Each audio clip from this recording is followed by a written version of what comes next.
안녕하세요. DJ 현희입니다. 오늘의 사연 시작해 보겠습니다. 안녕하세요. 저는 70살 최미령이라고 합니다. 요즘은 70살쯤은 되어야 할머니, 할아버지 소리 듣는다죠. 나이 70을 고희라고 하잖아요. 중국 당나라 시인 두보의 곡강시에 나오는 인생 70 고래희에서 유래한 말이라는데 고래희, 그만큼 드문 나이라는 뜻인 것 같아요. 환갑은 이제 청춘 소리 듣는 나이가 됐고 사실 70도 한창이긴 하지만 사회적으로 확실히 노인이라는 인식을 갖게 하는 나이이긴 할 거예요. 제 주변 친구들 중에도 70 전후로 이런저런 병에도 걸리고 와병하는 친구들도 있고 그렇거든요. 제 바깥 양반도 70을 넘기자마자 돌아가셨고 말이에요. 많다면 많은 나이고 또 적다면 적은 나이가 아닐까 생각합니다. 숫자가 뭐가 중요하겠어요. 제 몸 제가 가눌 수 있으니 감사한 거죠. 그뿐인가요? 아직 충분히 건강해서 봉사활동도 하면서 살고 있으니 이보다 더 감사한 일이 어디 있겠습니까? 저는 참 복받은 사람이다 생각하며 살았네요. 그러나 나이 70에 별 해괴한 일을 다 겪게 됐었는데 그 이야기를 좀 해보려고 해요. 아직까지도 그 일들이 정말 제게 일어났던 일들인지 제가 겪은 일이 맞는지 믿어지지 않을 때가 있어요. 꿈을 꾼 건가 싶기도 하고 말이에요. 영화도 아주 요상한 영화에서나 일어날 법한 일들을 제가 직접 겪었으니 그런 얘기를 어떻게 저 혼자만 알고 있겠어요? 저도 이 채널을 통해서 참 세상에 별 사람 다 있고 별일이 다 있구나 그런 생각을 많이 했는데 제 이야기를 들으시는 여러분들께서도 그러실 것 같아요. 우선 제 이야기를 시작해 볼게요. 제가 봉사활동을 하고 있다고 말씀드렸잖아요. 사실 그 봉사활동을 하는 것은 삶의 큰 낙으로 생각하고 있었어요. 한참 전부터 봉사활동을 이것저것 많이 해봤는데 여러 단체에 속해서 하다 보니 헷갈리기도 하고 어려움이 있더라고요. 그래서 다양한 봉사활동을 하는 봉사단체 한 곳에 정착해서 열심히 하고 있었답니다. 밥봉사나 돌봄 봉사 같은 것도 많긴 하지만 꽃꽂이 봉사처럼 봉사활동도 하면서 취미생활도 할 수 있는 재미난 것들이 많아서 좋고 또 같이 봉사활동하는 사람들이랑 교류할 수 있다는 것도 참 좋았어요. 좋은 마음으로 봉사하는 사람들이니 하나같이 바른 생각과 착한 마음을 가진 사람들이잖아요. 그런 사람들이랑 어울리면서 긍정적인 에너지를 많이 얻고 있었죠. 봉사활동을 통해 늘 행복한 기운이 충만하니 그게 제 건강의 비결인 것 같기도 해요. 그 봉사단체에서 유난히 제가 친하게 지내는 사람이 한 사람이 있는데 나이는 저보다 한참 아래지만 보면 볼수록 심성이 고운 사람이라 눈길이 갔어요. 항상 딸이랑 같이 나와서 봉사활동을 하는데 모녀가 둘 다 어쩜 그렇게 천사 같은지 생긴 것도 참하게 똑 닮은 모녀랑 같이 봉사활동을 하면 보는 제가 다 기분이 좋아지는 것 같더라고요. 저희 봉사단체에서 자주 가는 노인요양시설이 있는데 저도 노인이지만 나이가 들수록 젊은 사람들을 보면 그렇게 기분이 좋아진단 말이에요. 그런 요양시설에 있는 분들은 사람 볼 기회가 적으니 더 하겠죠. 그 시설에 유난히 짓궂은 영감이 있어서 솔직히 저는 그 영감님 주변엔 잘 안 가게 되던데 그 모녀는 싫은 내색 하나 없이 늘 그 영감을 전담하더라고요. 그뿐만 아니라 항상 그런 식으로 다른 사람들이 꺼리는 일을 도맡아서 하려고 하는 게 눈에 보였어요. 아무리 좋은 마음으로 하는 봉사라지만 우리도 사람인지라 좋고 싫은 게 드러날 수밖에 없는데 그 모녀는 언제나 해사하게 웃는 얼굴로 사람들을 대하는 게 정말 보기 좋았어요. 달리 천사라고 하는 게 아니었단 말이죠. 그런데 듣자 하니 그 딸이 이혼하고 친정에 와서 엄마랑 살기 시작하면서부터 같이 봉사활동에도 따라다니고 있다는 거예요. 사실 저희 둘째 아들놈도 이혼하고 호라비처럼 지내는 통에 제가 아주 속이 상해 죽을 지경인데 보면 볼수록 그 딸이 마음에 들고 제 둘째 며느리 삼고 싶은 욕심이 나더라고요. 그래서 조심스럽게 그 엄마한테 얘기를 꺼내봤어요. 혹시라도 부담스러워하거나 불쾌하게 여길 수도 있으니 한참 망설이다 어렵게 말을 꺼냈는데 세상에 그쪽에서도 흔쾌히 둘이 만나게 해주자고 하는 게 아니겠어요? 둘 다 애도 없고 아직 젊은데 얼마나 좋으냐고 하면서 저를 닮았으면 분명 우리 아들도 좋은 사람일 거라고 말도 참 예쁘게 해주는 거예요. 그렇게 엄마들이 나서서 중매를 했고 둘이 마음이 잘 맞아 결혼까지 시키게 됐던 겁니다. 제 며느리가 되고 나니 더 마음에 들더라고요. 어찌나 여성스럽고 싹싹한지. 그리고 무엇보다 마음 쓰는 게 참 기특하고 예뻤어요. 한 번은 이런 일도 있었는데요. 둘째 아들 결혼시킨 지 한 달쯤 됐을 때 가족들 다 같이 청계천으로 나들이를 간 거예요.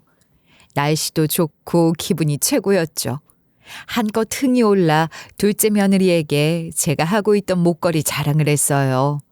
아예 목에서 빼서 보여주면서 자랑을 했을 정도였는데 그도 그럴 것이 제게는 정말 의미 있는 목걸이로 제 친정엄마 유품이었거든요. 값이 많이 나가는 건 아니었지만 돈 주고도 못 사는 추억이 가득한 소중한 목걸이였으니 둘째 며느리한테 자랑하고 싶었던 거예요.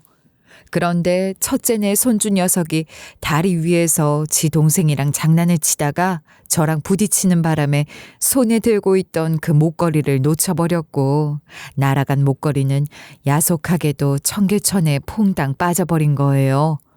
너무 순식간에 일어난 일이라 다들 어쩌지도 못했고 저는 친정엄마 목걸이를 잃어버리는 게 아닌가 걱정이 돼서 발만 동동 굴렀다죠.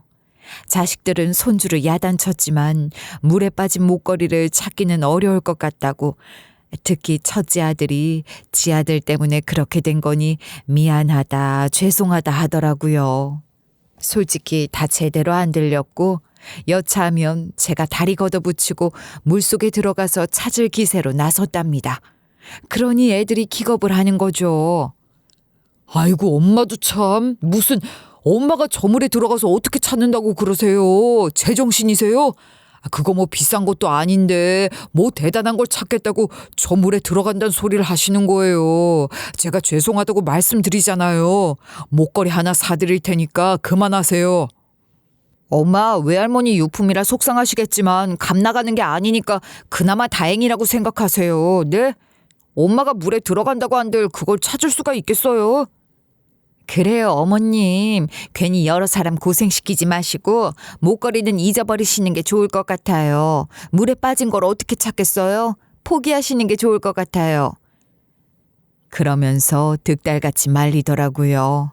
그러고 보니 아들도 아들이지만 며느리가 어쩔 줄 몰라 하며 난색을 하고 있고 손주 녀석도 하도 혼나서 울기 직전인데 제 고집만 부리며 더 큰 분란 만들 수 없어서 결국 포기하고 말았습니다. 너무 속상했지만 어쩔 수가 없었어요. 친정엄마 생각도 나고 잃어버린 목걸이 때문에 속이 쓰려 잠을 설쳤더니 다음 날 낮잠을 좀 오래 잤지 뭐예요. 일어나 보니 벌써 저녁 시간이 다 되었더라고요. 그런데 둘째 아들한테 부재중 전화가 여러 번 와 있길래 무슨 일인가 하고 전화를 걸었더니 아니 글쎄 둘째 며느리가 내 목걸이를 찾았다고 하는 거예요. 눈이 번쩍 뜨이더라고요. 엄마 말도 마. 글쎄 이 사람이 장화에 작업복까지 빌려 입고 해 뜨자마자 나가서 청계천을 다 뒤졌다는 거 아냐. 기어이 엄마 목걸이 찾아내더라고. 정말 대단하지 않아? 뭐 정말이야? 그걸 찾았어? 아이고 세상에. 그래 네 처가 장화 신고 물에 들어가서 찾은 거라고? 아우 세상에. 그렇다니까. 외할머니 유품이라고 하는 게 너무 마음에 걸렸나 봐. 자기도 장모님 생각이 나서 더 그런 것 같더라고. 그렇게 마음 쓰면서 잠도 제대로 못 자더니 새벽같이 일어나 청계천에 간다는 거야. 어머나 세상에. 내 맘 알아주는 건 우리 둘째 며느리밖에 없구나. 그래 우리 둘째 며느리 목소리부터 좀 들어보자. 애미도 옆에 있는 거지? 한번 바꿔봐. 해 뜰 때부터 나가서 찬바람 맞으며 물속에 있더니 그 바람에 감기 몸살에 제대로 걸린 것 같지 뭐예요. 청계천에서부터 머리가 아프다고 했는데 기침도 하고 그래서 일단 약 먹고 재웠어요. 일어나면 엄마한테 전화하라고 할게. 아이고, 이렇게 고마울 때가 있을까요? 너무 놀라기도 했고 말할 수 없이 고마웠어요. 그 바람에 감기 몸살까지 얻었다니 미안한 마음도 컸지만 그보다 훨씬 큰 감동이 밀려왔어요.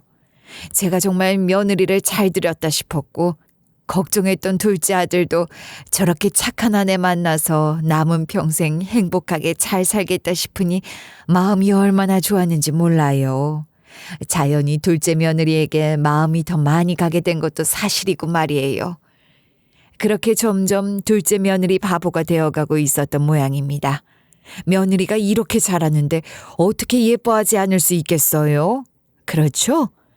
그러던 어느 날 봉사 모임이 있는 날이었는데 안사돈 몸이 좀 안 좋다고 해서 둘째 며느리가 안사돈 모시고 병원에 가고 저 혼자 모임에 나가게 됐던 적이 있었어요. 며느리와 안사돈이 병원에 간다고 하기에 그참에 저도 같이 가서 비상용으로 두는 위장약 처방이라도 받아볼까 해서 저도 모임에 못 나간다고 했었죠. 근데 예약 가능한 시간이 애매해서 저는 그냥 봉사 모임에 나갔던 건데 안사돈과 며느리 거기다 저까지 모임에 빠진다고 해서 그랬겠지만 사람들이 안사돈에 대해서 뒷말을 하고 있더라고요.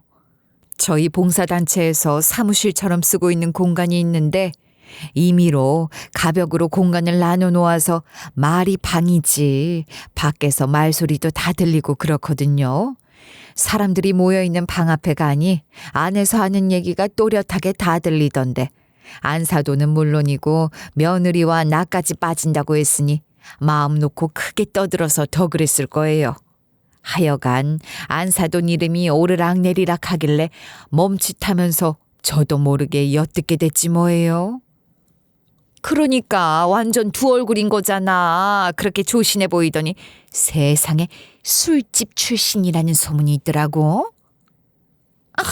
그러고 보니 뭔가 좀 그런 느낌이 있는 것 같긴 해. 그렇지 않아? 내 말이 어쩐지 분위기가 평범하진 않다 했어. 어쩜 내 속을 그렇게 떨 수가 있는 거야? 완전히 깜빡 속은 거잖아. 아무도 몰랐지? 그러면서 자기들끼리 사람을 완전 이상한 사람으로 만들고 있더라고요.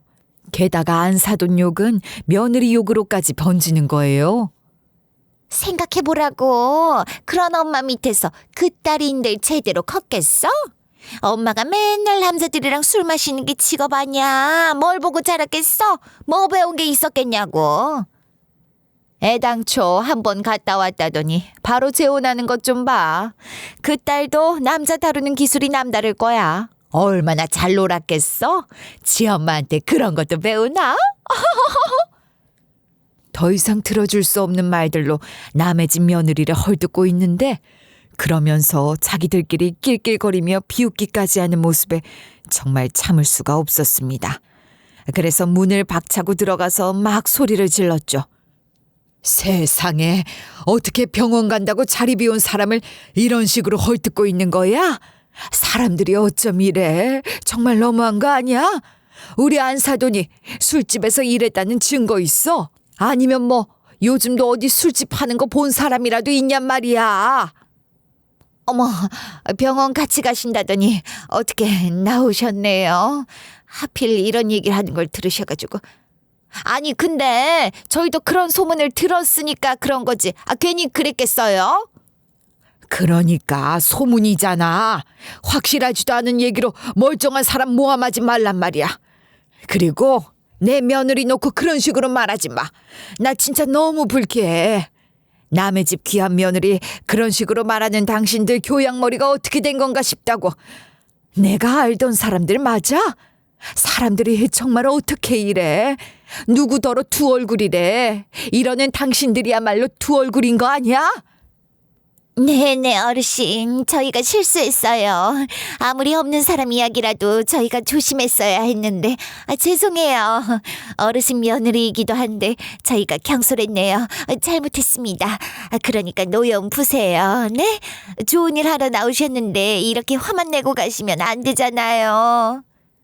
네, 앞뒤 상황이 어찌됐든 저희가 이런 식으로 떠든 건 잘못된 것 같아요. 죄송합니다. 그만 화 푸세요. 제가 불같이 화를 내니 다들 꼬리 내리면서 미안하다, 잘못했다, 자기들이 경솔했다 하면서 사과하고 제 화도 가라앉히려고 하더라고요. 그렇게 겨우 넘어가긴 했지만 정말 괘씸한 사람들이라고 생각했습니다. 그 일이 있고 한 달쯤 됐을까요? 봉사활동 마치고 안사돈 집에 가서 저녁도 먹고 차도 마시고 그러기로 한 거예요. 원래도 안사돈과 그렇게 잘 지내던 사이인데 사돈지간이 됐다고 그러지 못할 이유가 없잖아요. 오히려 더 잘 지내야 한다고 생각해서 모처럼 간 거였거든요. 그렇게 놀다 보니 9시가 넘은 거예요. 너무 늦었다 싶어서 부랴부랴 나왔는데 정신없이 나오느라 그랬는지 핸드폰을 두고 왔지 뭐예요. 다른 거면 다음날 가져다 달라고 하겠는데 하필 핸드폰이라 사돈댁으로 다시 가지러 가야 했죠. 그런데 세상에 안사돈이 그 시간에 외출이라도 하려는지 나오더라고요. 전에는 한 번도 본 적 없는 화려한 차림으로 말이에요. 안사돈이 저보다 10살 정도 어린데다가 나이보다도 더 어려 보이기도 하지만 아무리 그래도 시집 보낸 딸까지 있는 엄마가 저렇게 천박한 화장에 저런 옷이라니. 솔직히 너무 놀라서 저도 모르게 몸을 숨기게 되는 거예요. 그러면서 그 술집 여자라는 소문이 사실일까 싶기도 하고 별별 생각이 다 드는 게 영 찜찜하더라고요. 그 와중에도 제 안사돈이 술집 여자라고 제 며느리가 술집 여자 딸이라고 생각하고 싶지는 않았는지 제 머릿속에서 방어 기제가 작동을 하는 거예요. 그래, 요즘 나이 많은 사람들 다니는 사교 댄스 클럽 같은 곳도 많다고 하던데 춤바람이라도 났나 보지 뭐. 춤 좀 추러 다니는 게 뭐 어떠냐. 그렇게 생각하려고 했던 것 같아요. 무엇보다도 안사돈은 물론이고 제 며느리가 얼마나 조신하고 경우 바른 사람들인데 에이, 술집 여자라니 말도 안 된다고 생각했던 거죠. 그렇게 또 시간이 흘렀고 그 일도 자연스레 잊히고 있었던 것 같아요. 둘째 며느리가 워낙 제게 잘해서 그런 일도 더 빨리 잊었던 것 같기도 하고요. 그러다 둘째 며느리와 단둘이 여행도 가게 됐지 뭐예요. 제가 연꽃을 참 좋아하는데 그걸 며느리가 알고 모시고 가겠다고 했던 거거든요. 원래는 아들까지 셋이 갈 계획이었죠. 그런데 둘째 아들 회사가 너무 바빠서 아무래도 연차를 쓰려니 눈치도 보이고 힘들 것 같다고 하는 거예요. 그래서 며느리랑 단둘이 가게 된 거죠. 주말엔 사람이 너무 많은 것 같고 아들이 언제까지 바쁠지도 모르는 거라 그냥 며느리랑 평일에 둘이 다녀오기로 했어요. 어머님, 제가 장거리 운전을 잘 안 해봐서 어머님까지 모시고 가려니 아무래도 조심스럽고 신경이 쓰여서요. 기차나 고속버스를 타야 할 것 같아요. 그래, 나는 아무 상관없다. 오랜만에 그런 거 타면 여행 가는 기분 제대로 나고 좋지 뭘 그래. 네가 운전하는 차 타면 나도 덩달아 힘들어. 난 오히려 더 좋으니까 그렇게 하자꾸나. 다행이에요. 어머님께서 불편해하실까봐 걱정했거든요. KTX를 타면 빠르기는 하지만 저희가 가려는 곳이 기차역이랑 멀기도 하고 또 KTX가 좁고 불편하잖아요. 어머님, 프리미엄 고속버스라는 게 있는 거 그거 안 타보셨죠? 예, 나는 고속버스를 타본 지도 한참 된 것 같아. 그것도 무슨 프리미엄 같은 게 있어? 등급이 다른 거야? 그렇게 해서 난생 처음 있는 줄도 몰랐던 프리미엄 고속버스라는 걸 타보게 됐네요. 과연 프리미엄이라는 걸 붙일만 하더라고요. 좌석도 넓고 비행기 타는 것처럼 개인 화면도 있고 신기했어요. 무엇보다 의자가 너무 편한 거예요. 완전히 뒤로 젖혀서 누워서 갈 수 있겠던걸요. 너무 좋았어요. 그렇게 들뜬 상태로 며느리랑 오순도순 이야기도 하면서 여행 기분을 만끽했죠. 그렇게 1시간쯤 갔을까? 며느리는 어느새 잠이 들었더군요. 좌석이 하도 편해서 저도 한숨 자고 싶었는데 나이 드니까 잠자리에 더 예민해져서 그런지 그렇게 편한데도 잠이 오진 않았어요. 그렇게 혼자서 시간을 보내고 있었는데 휴게소에 잠깐 들른다고 하더라고요. 화장실 안 가도 되냐고 며느리를 깨웠는데 안 가도 된다면서 그냥 더 자겠다고 하는 거예요. 안 가고 싶어도 혹시 모르니까 휴게소 들렀을 때 가는 게 좋지 않겠냐고 했죠. 근데 며느리 말이 프리미엄 고속버스는 비상호출해서 화장실 가고 싶다고 하면 기사님이 제일 가까운 휴게소에 내려주는 서비스가 있다면서 정급하면 그렇게 하면 되니 걱정하지 말라고 하더라고요. 역시 비싼 게 비싼 값을 한다 싶고 좋다 했네요. 그래서 저 혼자 화장실 들르고 물이라도 하나 사려고 내렸어요. 화장실에 갔다가 물을 사러 편의점으로 가는데 어떤 남자가 저를 부르는 거예요. 덩치도 크고 생긴 것도 험상궂게 생긴 남자가 그러기에 흠칫 놀라지 않았겠어요? 근데 그 남자가 대뜸 제 며느리에 대해서 할 말이 있다고 하더니 자기 핸드폰으로 몇 분짜리 영상을 하나 보여주는 거예요. 그 영상에는 정말 제 며느리가 있었고 제 며느리가 어떤 남자랑 이야기를 하고 있던데 그 남자는 다름 아닌 험상궂게 생긴 바로 그 사람이었어요. 둘이 이야기를 하고 있는 장소는 아무리 봐도 가정집 같았고 둘이 나누는 대화는 더 가관이었습니다. 일단 제 며느리가 그 남자를 자기라고 부르며 엄청나게 친근하게 대하더라고요. 이런 시간 너무 오랜만이어서 미안하다. 시간이 잘 안 나네. 어쩌네. 뭐 그런 얘기를 하더니 그래도 이제 얼마 안 남았으니까 조금만 기다려라. 내가 어떻게 만든 기회인데 이번에 꼭 성공시켜서 노인네 돈 뜯어내자. 남편은 같이 못 가게 됐으니까 시모랑 나랑 둘이 가는 거다. 그러니까 당신만 잘하면 된다. 꼭 성공해서 그 돈 우리가 다 나눠 갖자 하면서 아주 간사한 미소를 짓는 영상 속의 젊은 여자. 그 여자는 아무리 봐도 제 둘째 며느리가 확실했어요. 너무 놀라서 온몸이 부들부들 떨리더라고요. 아니, 이게 다 무슨 소리예요? 내 며느리가 당신한테 왜 이런 이야기를 하는 거냐고요. 이게 정말 내 며느리가 확실해요? 이거 무슨 뭐냐. 그래, 조작 같은 거 아니에요? 조작 같은 거 아닙니다. 원하시면 더 많은 얘기도 해드릴 수 있어요. 물론 보여드릴 수 있는 것도 더 있고요. 더 자세한 이야기를 듣고 싶으시면 저를 따라오시면 됩니다. 이게 다 뭐야? 무슨 일이냔 말이야. 아니, 이제 버스 타야 하는데 뭘 어디로 따라오라는 거예요? 내가 그쪽을 뭘 믿고 따라가요? 저도 그 버스에 타고 있었어요. 이제 휴식 시간이 5분 정도밖에 안 남았으니 얼른 버스에 가서 큰 짐은 두고 지갑 같은 중요한 소지품만 들고 내리세요.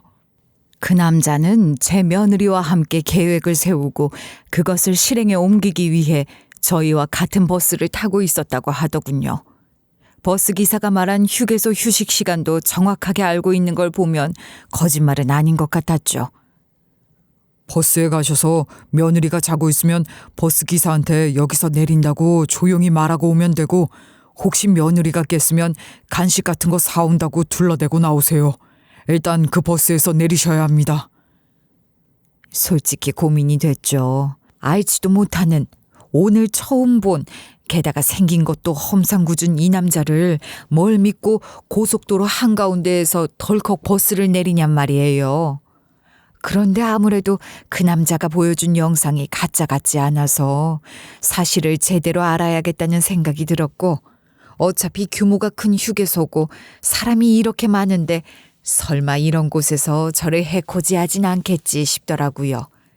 사람 없는 곳으로 따라가지만 않으면 위험한 순간이 온다고 하더라도 소리를 질러 주변 사람들한테 도움을 받을 수 있을 거란 생각에 우선 그 남자 말을 따르기로 한 거예요. 버스에 올라갔더니 다행히 며느리는 아직 자고 있더라고요. 며느리가 한번 잠들면 깊게 자고 잠이 많은 편이긴 해요. 둘째 아들 말이 와이프가 흠잡을 때 하나 없이 완벽한데 잠이 좀 많다고 할 정도였으니까 말이에요. 하여간 며느리가 깨지 않게 손가방만 들고 조용히 빠져나와 버스 기사한테도 급한 일이 생겨서 여기서 내리게 됐다고 했어요. 그랬더니 버스 기사가 오늘 참 희한하네 하면서 좀 전에 어떤 남자분도 휴게소에서 내릴 거라며 가던데 이런 날도 있다 하면서 혼자 고개를 갸우뚱하면서 알겠다고 하더라고요. 아마 그 험상궂은 남자를 말하는 건가 보다 했지요. 그렇게 버스에서 내렸고 다시 그 남자를 만나 따라가게 됐어요. 휴게소에 있는 카페에서 이야기를 했는데 그 남자는 차근차근 다 이야기를 하겠다며 말을 시작하더라고요. 우선 저는 둘째 며느리 전 남편 되는 사람입니다. 우리 며느리가 재혼인 걸 몰랐던 것도 아니고 이혼한 적이 있으니 전 남편도 있겠죠. 그런 건 하나도 문제될 게 없어요. 그러시겠죠. 그런데 저랑 둘째 며느리가 이혼한 게 진짜 이혼이 아니라면요? 그래도 괜찮으시겠습니까? 진짜 이혼이 아니라니? 그게 무슨 말이에요? 그럼 뭐 가짜 이혼이라도 했단 거예요? 네, 저희는 이혼하고 싶어서 이혼한 게 아닙니다. 제가 사기를 쳐서 물어내야 하는 금액이 있었는데 마누라, 아니, 며느님한테 피해가 가지 않게 하려고 위장 이혼을 한 거였어요. 뭐? 위장 이혼? 그게 뭐야? 그러니까 빚 때문에 이혼한 척을 했단 거예요? 맞습니다. 그렇게 위장 이혼을 하고 저는 사기죄로 감옥도 갔다 왔어요. 이혼을 했으니 며느님께는 어떤 피해도 안 갔고 말입니다. 기가 차는 거예요. 아니, 무슨 이런 사기꾼이랑 결혼을 했었나 싶은 생각에 그때부터 어이가 없었죠. 그런데 진짜 이야기는 여기서부터 시작인 거예요. 그런데 그 상황에서 며느님, 그냥 그 여자라고 해도 되겠습니까? 제가 이야기하기가 너무 힘이 드네요. 죄송합니다. 그 여자가 저한테 제안을 하나 하더라고요. 어차피 위장 이혼을 한 상태이니 돈 많고 어리숙한 노인네 한 명 이용하자면서 자기 엄마 지인 중에 순진해 보이는 노인이 하나 있는데 은근 알부자라고. 그런데 그 사람이 자기 엄마랑 자기를 너무 좋게 봐서 자기를 며느리 삼고 싶어 한다. 그러니 자기가 며느리로 들어가서 그 노인네 환심을 산 다음에 노인네 살살 구슬려서 투자 같은 걸로 돈을 뜯어내자고 했어요. 사실 뭐 이런 걸로 자랑할 건 아니지만 제가 돈이 좀 있긴 해요. 남편이 남기고 간 유산이 좀 있는데 제가 사치를 하는 것도 아니고 뭐 어디 쓸 데가 별로 없으니 그걸로 부동산을 좀 샀더니 그게 또 가치가 훅훅 뛰는 바람에 재산을 더 불리기까지 한 거예요. 그래서 봉사단체에 굵직한 후원도 하고 그랬거든요. 그러니 안사돈도 제가 재산이 좀 있다는 건 눈치채고 있었을 겁니다. 그런 상황이었으니 그 남자 말이 영 허튼 말로 들리진 않더라고요. 그럴듯해 들렸어요. 그러니까 잠시만.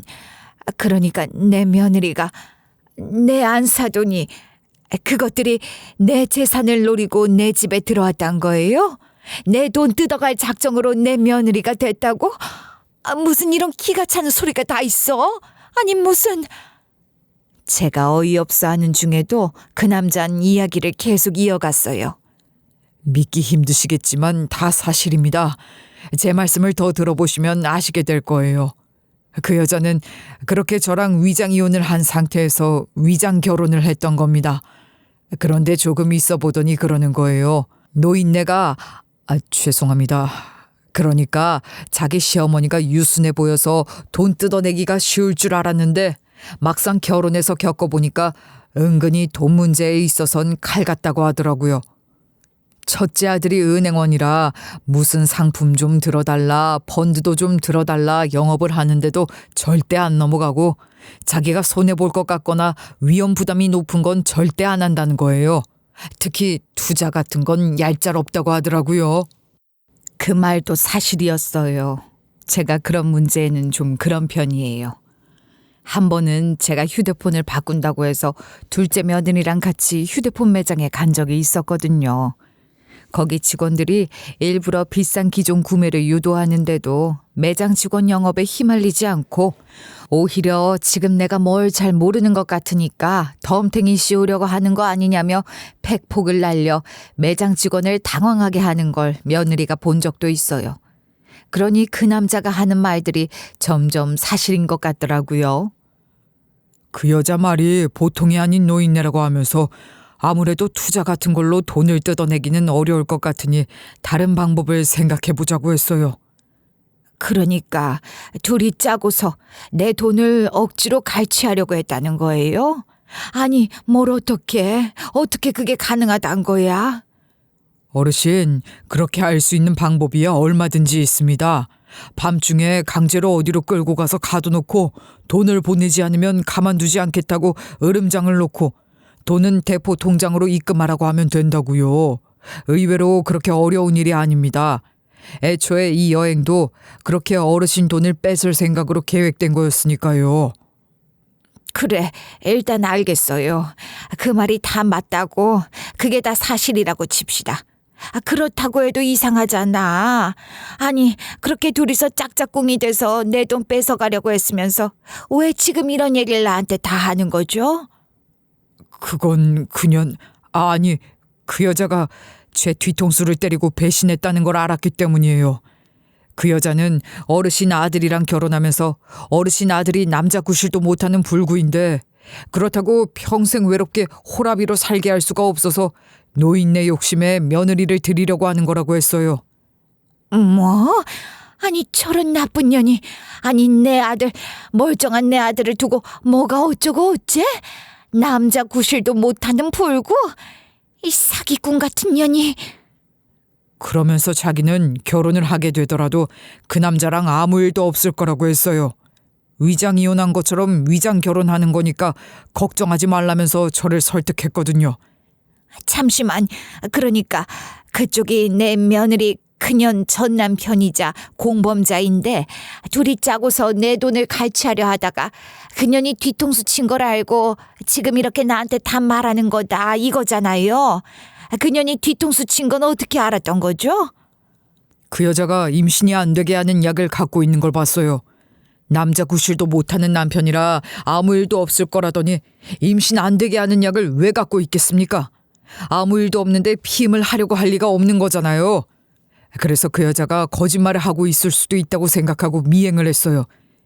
그랬더니 둘 사이가 엄청 좋아 보이고 스스럼 없이 진한 스킨십도 하더라고요. 그걸 보고 알았죠. 남자 구실 못하네 어쩌네 하는 건 다 개소리였다는 걸 깨달은 거예요.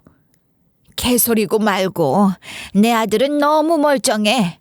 망할려니 어디 남의 귀한 자식을 불구로 만들고 다녔다는 거 아니야. 기가 막혀서. 그래서 저는 그때부터 그 여자 엿먹일 생각만 하고 있었어요. 그 여자가 제 집에 와서 범죄 계획 짜던 걸 일부러 숨겨둔 홈캠으로 찍어놓기도 하고 말입니다. 아까 제가 보여드렸던 영상도 그렇게 해서 찍은 영상이에요. 아무리 실제로 실행에 옮기지 않고 나한테 이렇게 다 털어놓는다고 하더라도 미수범도 똑같은 범죄자인 건 알고 있는 거예요? 그쪽도 처벌을 받을 수가 있는 건데 그건 알고 있냐고. 그걸 감수하면서까지 나한테 이런 얘기를 하는 거야? 네, 그럼요. 다 잘 알고 있습니다. 말씀드렸던 것처럼 저는 이미 감방도 한번 갔다 왔고 인생 자포자기한 놈이에요. 감옥도 한번 가보니 갈만하던데요. 뭐 밥도 잘 나오고 규칙적으로 살게 해주고 괜찮더라고요. 저는 그년 조지는 것 외에 다른 목표는 없습니다.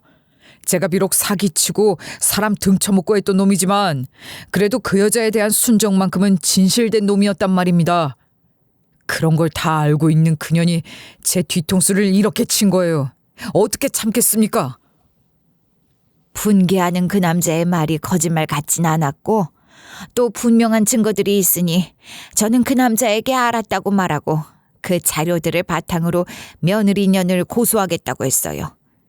그렇게 이야기가 마무리될 즈음 며느리가 잠에서 깼는지 전화가 오기 시작하더라고요. 하긴 고속버스에서 제가 사라진 거니까 놀라기도 했겠죠. 게다가 그 남자도 같이 없어진 걸 눈치챘다면 더 쫄렸을 테고 말이에요.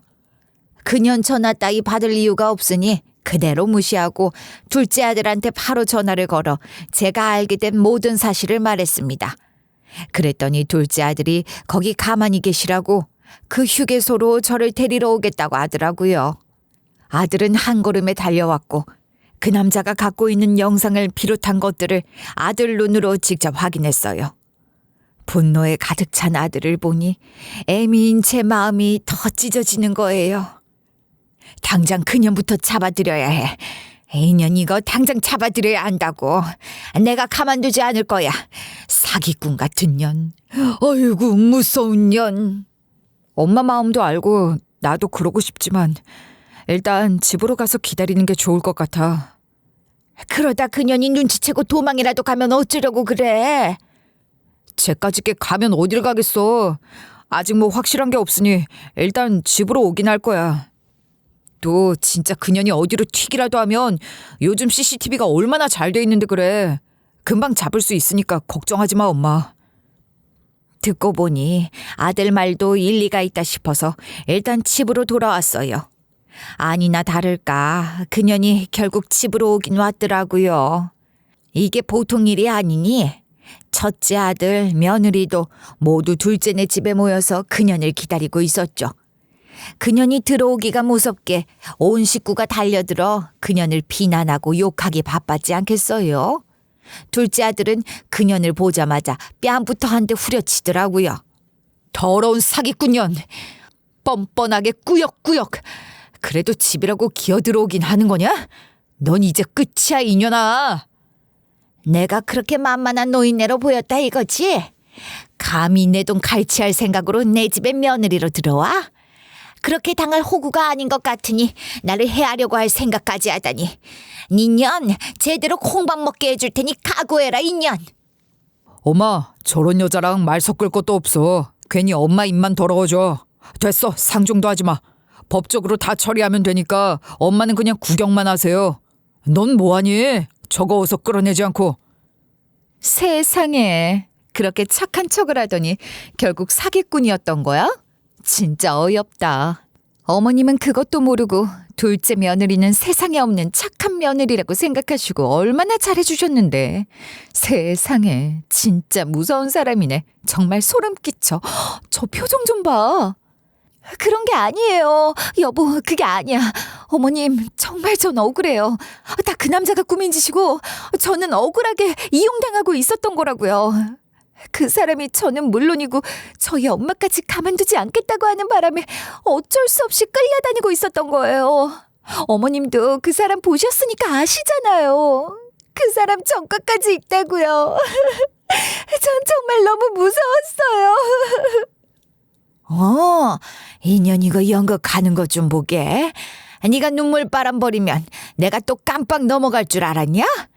천사 같은 내 며느리 고생했다 그럴 줄 알았어? 어림없다 이년아. 니년이 전 남편이라는 그 남자랑 범행 모의하는 거 영상으로 다 찍혔어.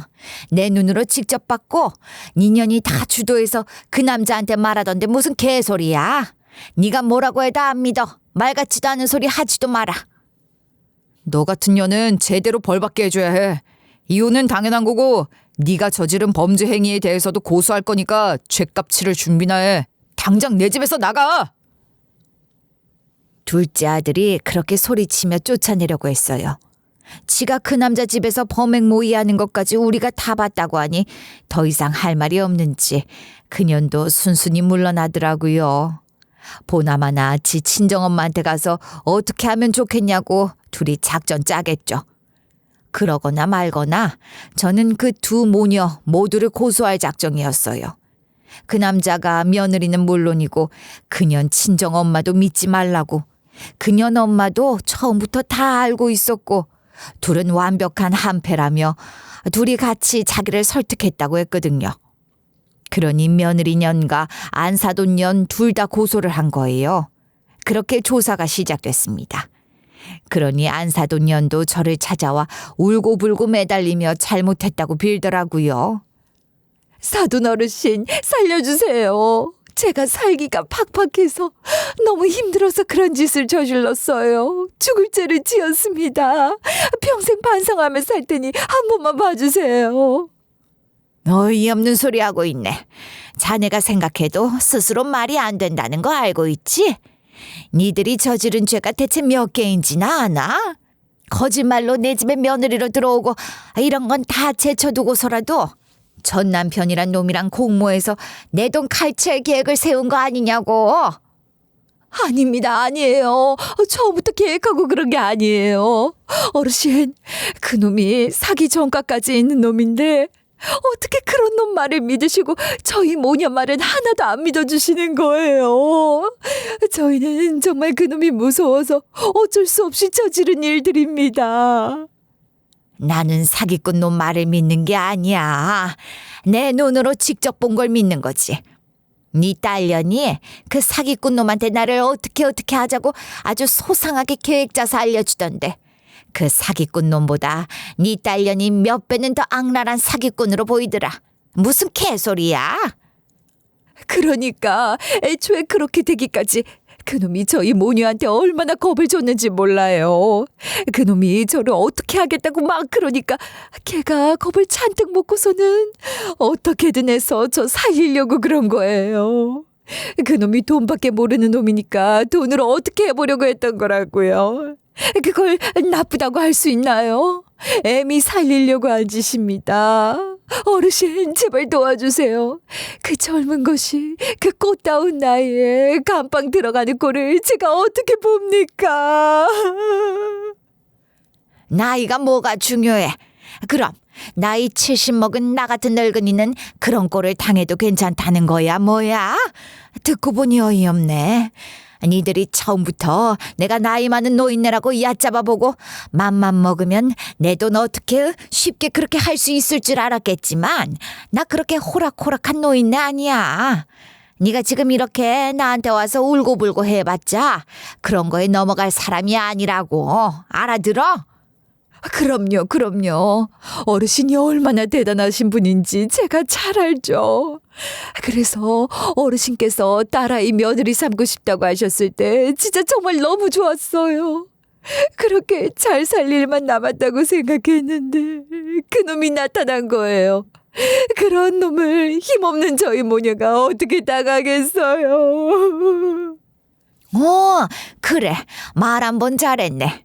힘이 없어서 간사한 새치열을 나불거렸군 그래. 응? 뭐? 내 아들이 남자 구실도 못하는 불구야. 노인네 욕심으로 며느리를 드리려고 하는 거라고? 그따위 소리까지 하면서 위장 결혼이라고 한 게 누군데? 어디서 씨알도 먹히지 않을 소리를 해대는 거냐고?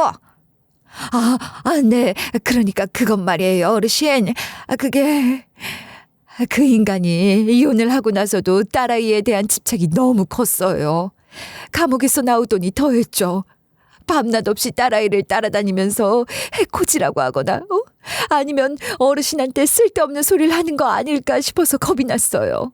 그래서 그냥 그런 식으로 달래놓자고 한 거예요. 제가 그러라고 했습니다. 네, 제가 그랬어요. 걔가 그런 게 아니라고요, 어르신. 그러니 저를 벌하시고 제 딸 고소는 취하해 주세요. 도와주세요. 부탁드립니다. 어르신 하시라는 대로 제가 다 할게요. 잘 모르나 본데 네 딸년이 저지른 죄는 말이야. 그건 비친고죄라서 내가 고소를 안 해도 범죄 사실이 인지가 됐으면 수사기관에서 독립적으로 형사소송 진행할 수 있는 거라고 하더라. 그러니 나한테 와서 아무리 빌어봐야 소용없고 나 또한 봐줄 생각이 없다지 않나. 피차 피고 나니까 그만하라고. 그렇다고 하더라도 어르신이 나서서 말씀을 잘해주시면 형량이 좀 줄어들 수도 있지 않을까요? 그리고 제 딸은 정말 그놈한테 이용당하고 있었던 건데 너무 억울하잖아요. 어르신, 제발 한 번만 생각해봐 주세요. 참 답답한 사람이네. 자네가 이러는 게 자네의 딸년한테 정말 도움이 된다고 생각하는가? 이게 자네 딸년을 도와주는 일이라고 생각하냔 말이야. 딸년 죄 봐달라고 애미가 찾아다니며 빌고 딸년이 저지른 죄까지 지가 저질렀다고 뒤집어 쓰려고 하는 게 애미로서 잘하는 거라고 생각해? 정말 잘못 생각하고 있는 거야. 자네가 조금이라도 제대로 된 애미라면 자네 딸년한테 다 사실대로 말하고 용서를 구해라고 해야 할 거야. 알아? 자네도 마찬가지지. 지금 나한테 와서 딸년 봐달라고 빌 게 아니라 죄송하다고, 잘못했다고, 어떤 벌이든 제대로 받겠다고 해야 한다는 말이야. 제가 딸아이 키우면서 제대로 해준 게 아무것도 없어요, 어르신. 어릴 때도 품에 안고 키우지도 못했고 커서도 제가 애미로서 떳떳하게 해준 게 하나도 없으니 그렇게 키운 딸년이 간판 가게 생겼는데도 할 수 있는 게 하나도 없더라고요. 이렇게 어르신 찾아뵙고 비는 것밖에는 제가 할 수 있는 게 없었어요. 제가 부족한 탓입니다. 제가 못 배우고 가진 게 없어서 그런 거예요. 사는 게 팍팍해서요. 사는 게 팍팍하다 소리 좀 그만해. 사는 게 팍팍한 년이 밤마다 그렇게 차려입고 나가냐? 내가 그 꼴을 보고도 아무 소리 안 했어. 사람들이 뭐라고 수군거려도 내가 나서서 호통치면서 내 사돈 내 며느린 그럴 사람 아니라고 했다고. 알아? 그렇게 믿었건만 어디 할 짓이 없어서 사기 쳐먹고 살 생각을 해. 그것도 딸년이랑 같이. 제정신이 아닌 것들이지. 아니 그건 제가 봉사 모임 말고 하는 모임이 딱 하나가 더 있어요. 거기는 다들 그렇게 차려입고 오는 데라서 저도 구색 갖추느라. 그런데 사람들이 저희 모녀를 갖고 뭐라고 뒷말들을 했나요? 뭐라고 하던가요? 혹시 무슨 소리라도 들으셨던 거예요? 그래서 저희 모녀한테 안 좋은 선입견 같은 걸 갖고 계셔서 이러시는 건가요? 이렇게 꼬치꼬치 캐묻는 걸 보니 뭐가 있긴 있구만. 구린 데가 있으니까 캥기는 게 있으니까 이러는 거 아닌가 말이야. 말했지만 사람들이 뭐라고 하든 나는 상관 안 했다고 했네. 오히려 그런 소리 함부로 하는 거 아니라고 했다잖아. 그런 소문이 있었어도 나는 그딴 건 문제가 안 된다고 생각했어. 나는 내가 직접 눈으로 보고 겪은 것만 믿어. 과거에 뭐가 어땠더라도 지금이 중요한 거라고 생각하는 사람이라고. 그런데 지금을 보란 말이야. 어떻게 됐지? 내가 너희 모녀 같은 것들을 더 이상 봐줘야 할 이유가 없어. 이 사회를 위해서라도 니들이 제대로 죗값을 받게 하고 말 거야. 그것들이 저지른 죄는 계획범죄에 사람을 가둬두고 재산을 억지로 갈취하려다가 미수에 그친 것이기 때문에 여러 조항에 걸쳐 복합적으로 처벌을 받게 되었어요.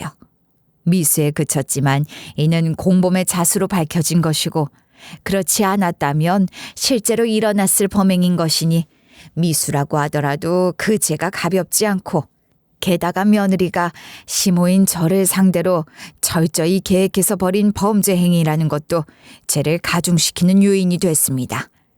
결국 며느리녀는 실형을 받게 됐고 안사돈과 그 남자는 집행유예와 사회봉사 그리고 벌금형을 받게 됐어요. 봉사 모임에서도 그것들이 벌인 사기 행각과 범죄 모의 사실에 대해 다 밝혔어요. 처음에는 그것도 다 집안 망신이다 싶어서 조용히 넘어가려고 했는데 이미 소문이 날대로 나서 다들 수군거리고 있으니 그럴 바에야 제 입으로 제대로 된 사실을 밝히는 게 낫겠다 싶어서 다 얘기를 한 거죠. 안사돈녀는 실형은 면했지만 사회봉사랑 벌금 처분을 받았다고 하니 이런 봉사활동도 다 사기치려고 했던 걸 텐데 벌 받으며 하는 사회봉사는 진심으로 하길 바란다며 비아냥거리더군요. 그 꼴 당해도 싸다고 생각했어요. 그리고 다른 봉사단체들에도 소문이 다 퍼져서 안사돈년이나 그 딸년 모두 앞으로 봉사활동을 매개로 또 사기칠 생각은 못할 거라고 하네요. 그것만으로도 다행이라고 생각하렵니다. 저 같은 피해자가 또 나오면 안 되잖아요. 제가 그년을 며느리 삼자고 해서 일어난 일들이니 둘째 아들에게 면목이 없고 한 번 상처가 있는 아이인데 또 이런 일을 겪게 해서 얼마나 미안했는지 몰라요. 그런데 오히려 둘째 아들은 이 일을 계기로 뭔가 각성이 됐는지 상처는커녕 더 씩씩하고 당당해진 것 같아요. 그러면서 오히려 제 걱정을 안 해요. 행여나 제 잘못이라고 자책하면서 죄책감 같은 거 갖지 말라고 하더라고요. 엄마 위해서라도 자기가 진짜 참한 며느리감 데려오겠다고 하는 거예요. 말이라도 그렇게 하니 어찌나 힘이 되던지요. 생각도 하기 싫은 일들을 겪었지만 그로 인해 저희 가족은 더 돈독해진 것 같아요. 앞으로도 이렇게 서로 믿고 의지하며 잘 살아야죠. 이제 남은 인생 편안하게 살면서 힘 닿는 대로 봉사활동이나 하려고 했는데 이 나이에 이 무슨 스펙타클한 일인지 모르겠어요. 여러분, 제 이야기 어떻게 들으셨나요? 저랑 같이 그 며느리년 욕도 많이 해주고 그러셨어요? 저는 그것들 평생 용서 못할 것 같아요. 생각할수록 나쁜 것들이잖아요. 어디 다른 사람 위해 봉사하러 다니는 모임을 매개로 그런 사기를 칠 생각을 했을까요? 이 나이가 되어서도 아직 그런 사기꾼들을 알아보지 못하고 천사인 줄로만 알았으니 참 새삼 사람이 무섭다 싶어요. 이제는 정말 좋은 사람들과 좋은 것들만 보고 살고 싶습니다. 제 이야기 끝까지 들어주셔서 감사드리고요. 여러분들도 늘 좋은 사람들과 좋은 것들만 보고 사는 삶 되시길 바랍니다. 감사합니다.